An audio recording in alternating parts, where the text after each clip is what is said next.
Bene data ndasubiye kubaramutsa amahoro y'umwami wacu Yesu Kristo abane namwe mwese aho muherereye ku isi yose.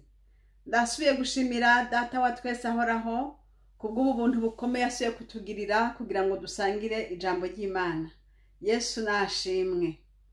Nizere ko mwese mukomeye kandi data wa twese abaho umugisha.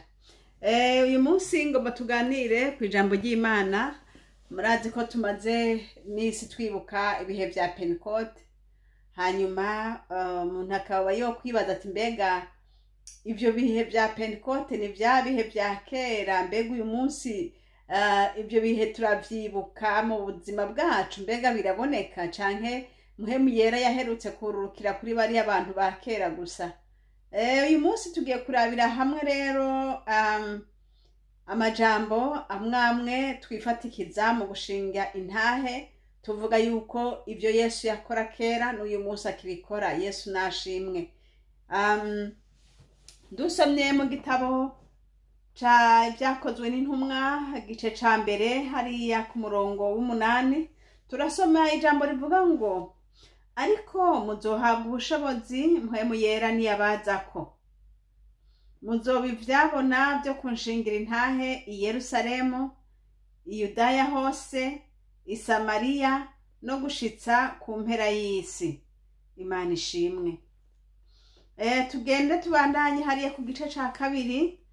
Ku gice ca kabiri hariya ku murongo wa mbere turabandanya gatoya. Ukuza kwa mpwemu yera. Umunsi wa Pentecote ushitse, bose bari bakoraniye ahantu hamwe. Haza igihinda kivuye mw'ijuru giturumbuka nk'uguhuhuta k'umuyaga w'inkomezi, gikwira hose mu nzu bicayemwo. Hababonekera imbeya zigabanije nk'ibirimi vy'umuriro zibajako umwe. Bose buzuzwa mpwemu yera, batangura kuvuga izindi ndimi uko mpwemu abahaye kuzivuga. Imana ishimwe. Bene data muriko murankurikira, kuzura mpwemu yera ni ikintu ciza, namwe mwarabibonye, abamaze kubibona murabizi. Ubundi yavuze ngo n'umunyenga wo muri mpwemu, ngo n'umunyenga. Imana ishimwe. Yesu yaravuze nyene ati abwira abigishwa biwe ati nzogenda, ariko ababwira igihe yagomba kubakugwamwo, aravuga ati ariko sinzobasiga nk'imfuvyi, ati nzobagarukako. Aravuga ati data nzosaba data abarungikira uwundi mwitsa. Imana ishimwe. Hanyuma rero anye ijambo ry'Imana naho ryavuze ngo ariko muzohabwa ubushobozi mpwemu yera niyabazako. Bene data twaramaze kumenya Yesu nivyo, twaramaze kumwakira nivyo, ariko ubu bushobozi turonka igihe mpwemu yera tujeko, ibi navyo ni biki? Abantu bamwe biyumvira ngo twamaze kumenya Yesu ngo birakwiye, ego ngo birakwiye, ariko umvirize ndababwire hariho iyindi etape umuntu akwiye kurondera, hariho ahandi hantu umuntu akeneye gushika.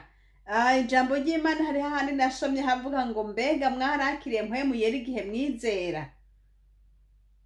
Ico cari ikibazo cabajijwe ishengero umenga ry'i Korinto sinibuka, ngo mbega mwarakiriye mpwemu yera igihe mwizera.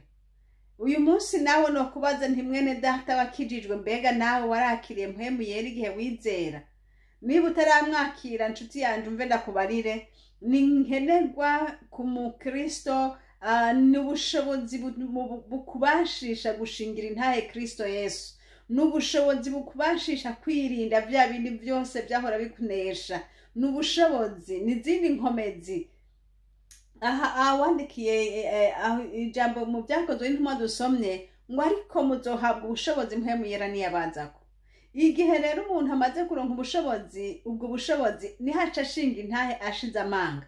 Ugasanga umwana mutonyi ntibimutera isoni guhagarara imbere y'isinzi n'isinzi ry'abantu. Ugasanga umwana mutonyi ntibimutera isoni gushingira intahe Yesu. Nawe ugasanga imbere y'abandi bagira bakwice urahangara kugumuvuga Yesu. Kubera iki? Si mu nkomezi z'umubiri ntivyoshoboka, ariko ni muri izi nkomezi za mpwemu yera turiko turavuga. Hanyuma rero izi ni inkomezi zikinjira mu muntu zikamubamwo. Abantu bamaze kwinjirwamwo n'abadayimoni, reka mvuge gutyo, nabo hari izindi nkomezi z'umwijima zabinjiyemwo, kandi bakavuga bati hari igihe kinaka nari ndaha byangendekeye gutya. Naba rero inkomezi za mpwemu yera urashobora kugira uti naraha byaraho byagenze gutya, numvise ubushobozi bw'Imana bunyinjiramwo. Imana ishimwe. Aha rero ku munsi wa Pentekote naho ngo bari aho bakoranye, hari hasanzwe hariho umunsi mukuru. Hama rero ngo bari begeranye abantu bavuye hirya no hino, ngo bari hamwe, ngo bose bari bakoraniye hamwe, ngo haza igihinda kivuye mu ijuru giturumbuka nko guhuhuta k'umuyaga w'inkomezi. Mwumvise ngo guhuhuta k'umuyaga w'inkomezi ukaza ukinjira mu mutima. Ni hahandi uca wumva mu mutima utanguye kumva ishimwe ryinshi cyane muri wewe. Ari haba mutangwa kuvuga ngo haleluya haleluya, bagashima iyo haleluya bakayivuga nk'amasaha n'amasaha ari haleluya gusa. Ntabwo ari ubushobozi bw'umuntu, ni ubwo bushobozi bwa mpemu yera. Abandi bakavuga Yesu shimwa, Yesu shimwa, Yesu shimwa. Iryo rikavugwa igihe kinini, iminota myinshi cyane. Ni ukuvuga ngo mpemu yera niwe dushoboza. Hanyuma anye ku murongo wa 4 haravuga ngo bose buzuzwa mpemu yera, ngo batangura kuvuga izindi ndimi ngo uko mpemu yera abahaye kuzivuga. Yesu nashimwe. Mpemu yera amaze kwinjira rero muri wewe, nubwo bushobozi bwa muri wewe. Ubwo bushobozi rero nubwo bugutera kuvuga izindi ndimi. Aha ndiko mbwira bene data bakunda kwivugisha, baza kwigana ibyo batazi. Muriko murakora ikintu kibi kandi Imana izobahana. Reka wivugisha ngo bigende gutese. Mpemu yera ni waduha kuzivuga, niki ijambo ry'Imana rivuze. Si wewe uri kurafonda ngo wumvise ngo nakavuga gutya ngo hinge nanje mvuga. Narumvise ari umuntu numvise yambwiye ngo nabo ngo bahora bavugishwa ngo urumva ngutanguye ngo urudome ngukaguma uruvuga guca usanga wagiriye ukaguma uvuga muri mpemu mu izina rya Yesu. Oya, mpemu yera ari muri wewe ni waguha izo ndimi kuzivuga. Imana nishimwe. Nagomba rero gatonya ndabashingira intahe ingene nuzuye mpemu yera.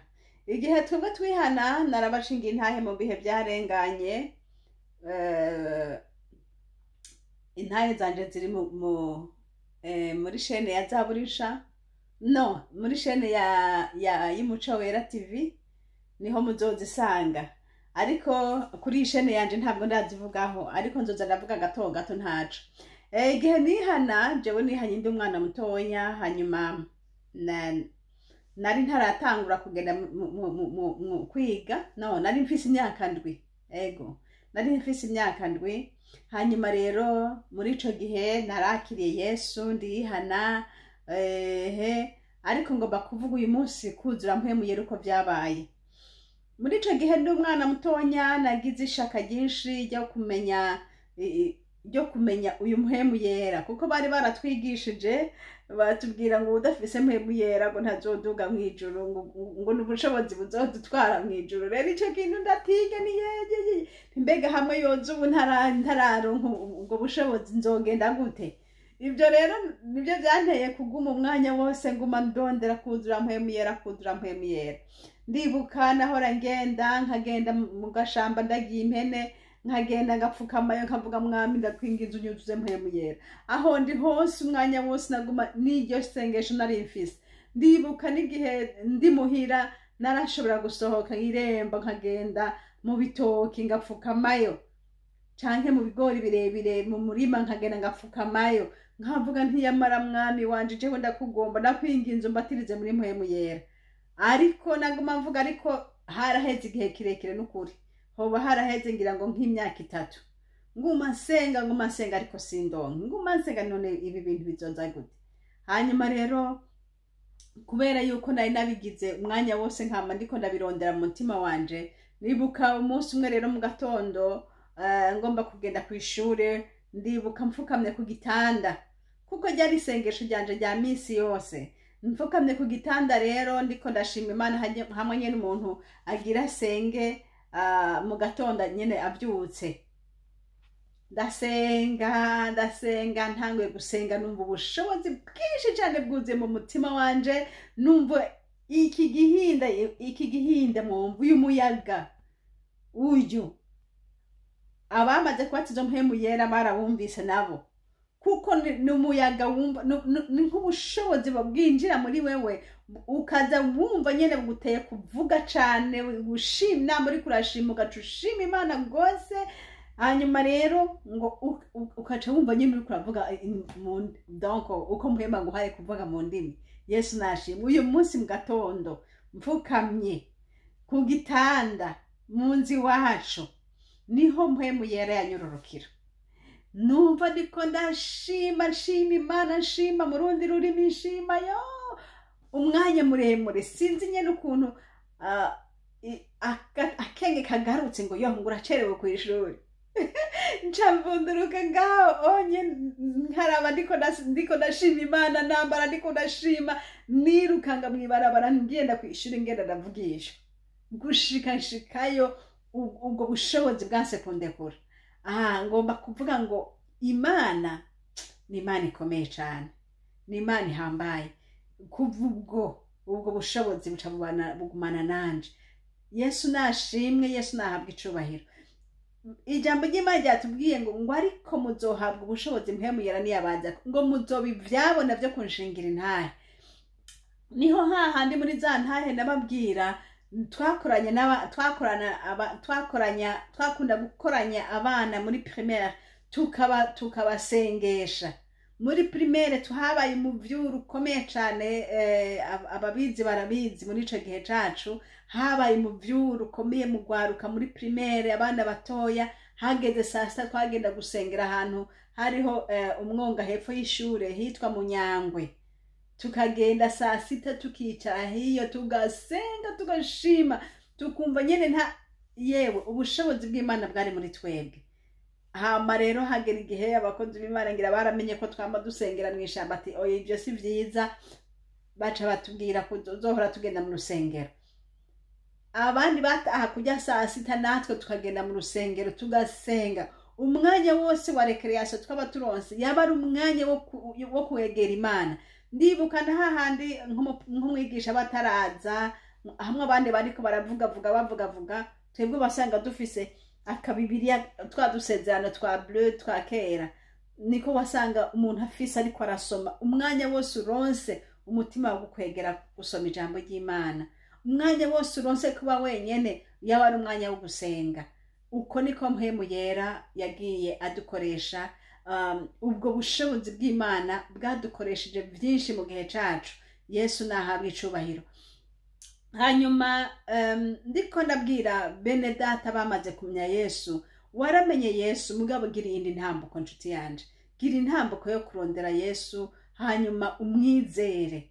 Umaze kumwizera Yesu azokubatiza kuko nisezerano ryahawe abantu aho turi hose tumwizere. Kristo Yesu azogenda adufasha mu bikorwa byacu byose. Nuko rero bene data Imana nibahezagire, yariyo ntahe nagomba gusangira namwe yo kubatera intege kugira ngo namwe mwifuze ubwo bushobozi bwa mpemu yera. Izi nkomezi z'Imana zibe muri mwebwe, niho muzoshobora gushingira intahe, niho muzoshobora kwirinda na vya bindi biriko biratwara urwaruka rw'uyu munsi, biriko biratwara abakenyezi b'uyu munsi, vya bindi biriko biranesha abantu. Yesu niwe dushoboza. Ubwo bushobozi bw'Imana buri muri wewe nibwo bugushoboza kwihangana. Yesu nashimwe. Hanyuma nariko ndavuga nti ibi ntivyabaye ku ishengero rya kera gusa, kubigishwa ba Yesu bonyene. Yesu Kristo ko yarareje n'uyu munsi niko ari kandi ngo niko azokwama ibihe bitazoshira. Uyo rero yabatiza kera n'uyu munsi aracabatiza nshuti yanje. Reka kwibaza ko wewe bidashoboka, birashoboka. Upfa kugira umutima utanduye. Mpemu yera ntiyinjira mu mutima ufise ivyaha.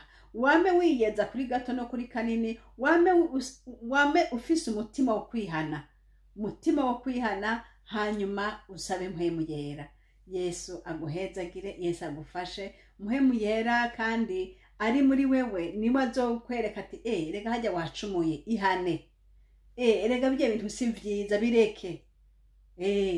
Uko niko mpwemu yera agenda kandi atugira inama mu nzira zacu zose. Nuko rero mwari kumwe na Françoise Habonayo.